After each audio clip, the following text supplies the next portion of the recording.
Welcome to bird media. నేను వైష్ణవి. ఆంధ్రప్రదేశ్లో అమరావతి రాజధాని గురించి మాజీ సీఎం వైఎస్ జగన్ ఇప్పుడు చేసిన వ్యాఖ్యలే ఇప్పుడు రాజకీయంగా చాలా చర్చే పెరుగుతోంది. అయితే జగన్ వ్యాఖ్యలను మాత్రం కూటమి నేతలు సీరియస్గా తీసుకొని మండిపడుతున్నారు. ముఖ్యంగా అమరావతిపై జగన్కు ఎప్పటి నుంచో అక్కసు. అది స్టిల్ ఇప్పటికీ ఎంత అభివృద్ధి చేసినా కూడా తగ్గట్లేదు. మరి ఆయన వ్యాఖ్యలు రాష్ట్ర రాజకీయ వాతావరణంలో కొత్త ఉద్రిక్తలకు దారితీస్తున్నాయని అంటున్నారు. వైసీపీ అయితే అధికారికంగా స్పందిస్తూ జగన్ వ్యాఖ్యలను ఇంకా సమర్థించడంలో ఆ పార్టీ నేతలు చేస్తున్న ప్రకటనలు, వాళ్ళు మాట్లాడే పిచ్చి పిచ్చి మాటలు కూడా తీవ్రమైన విమర్శలకి గురవుతున్నాయి. ముఖ్యమంత్రి ఎక్కడ కూర్చుంటే అదే రాజధాని, ఇది జగన్ స్లోగన్. ఇదే జగన్ ఎప్పుడు చెప్తారు. అధికారంలో ఉన్నప్పుడు చంద్రబాబు నిర్ణయాలను ఇప్పుడు తన వ్యాఖ్యలతో రాజధాని ప్రశ్నను రాజకీయ రీతిలో సమీకరించడానికి ఆయన చేయని ప్రయత్నాలే లేవు. అయితే మొదట్లో అమరావతి రాజధానిని జగన్ కూడా ఆమోదించారు. ఎస్, దిస్ ఇస్ కరెక్ట్ అని. మరి 2014లో చంద్రబాబు నాయుడు అమరావతిని రాజధానిగా ప్రకటించినప్పుడు ప్రతిపక్ష నేతగా జగన్ ప్రస్తావించారు. ఇక ఆయన 2019లో టీడీపీ దిగిపోయింది, వైసీపీ అధికారంలోకి వచ్చింది. ఇక అధికారంలోకి రాగానే 3 రాజధానుల విధానం ప్రకటించారు. అమరావతి ఏమీ లేదన్నారు.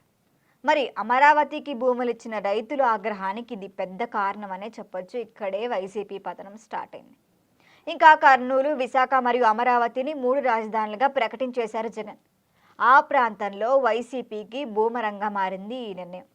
మరి ఈ విధానం వల్ల పార్టీకి ప్రతిపక్ష హోదా కూడా సులభంగా దక్కలేదు. మరి జగన్ అయితే అమరావతిపై అక్కసు తగ్గించుకోలేదు. రివర్ బేసిస్లో రాజధాని నిర్మాణంపై వివాదాస్పద వ్యాఖ్యలు చేశారు.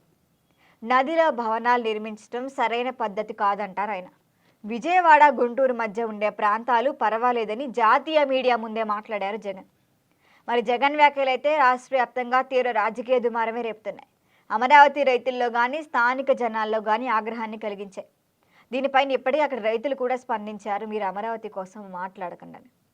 మరి దీనికి ప్రతిస్పందిస్తూ వైసీపీ నేతలు, ముఖ్యంగా సజ్జల రామకృష్ణారెడ్డి, పేర్ని నాని, వీళ్ళు మీడియా ద్వారా అమరావతిపై జగన్ ఎప్పుడూ వ్యతిరేకతే చూపలేదు, ఎప్పుడు దానికి సపోర్టే ఇచ్చారు అంటూ వివరణ ఇచ్చే ప్రయత్నం కూడా చేశారు. కానీ అది ఎవ్వరూ నమ్మలేదు.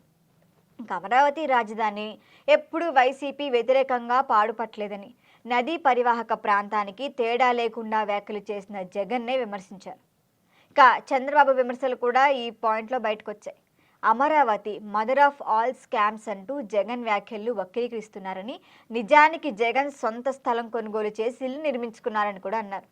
మరి చంద్రబాబు రివర్ బేసిస్లో నగర నిర్మాణం సవాలుగా ఉంది, నదులు ఎక్కడ పుడతాయో, నాగరికత ఎక్కడ ప్రారంభమైందో జగన్కి అసలు ఈ విషయాలేం తెలియకుండానే ఇష్టం వచ్చినట్టు మాట్లాడతారంటున్నారు.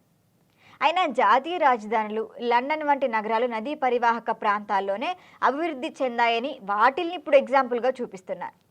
మరి మొత్తం చర్చలో వైసీపీ కూడా అమరావతి రాజధాని స్థానంపై స్పష్టత ఇవ్వాలని కూడా డిమాండ్ చేస్తాను. ఇప్పుడు జగన్ చేసిన వ్యాఖ్యలు రివర్ బేసిస్ నిర్మాణంపై చర్చలు రాజకీయ సవాళ్లను పెంచుతూ రాష్ట్రంలో అమరావతి భవిష్యత్తు చర్చలో ప్రధాన అంశంగా మారాయి. దీనిపై పార్టీలు, నాయకులు, ఇంకా ప్రజలు కూడా అమరావతి అభివృద్ధి, రాజధాని స్థానం విషయంలో ఏ నిర్ణయాలు తీసుకుంటారు అనే దానిపై అయితే ఉత్కంఠగా ఎదురు చూస్తున్నారు.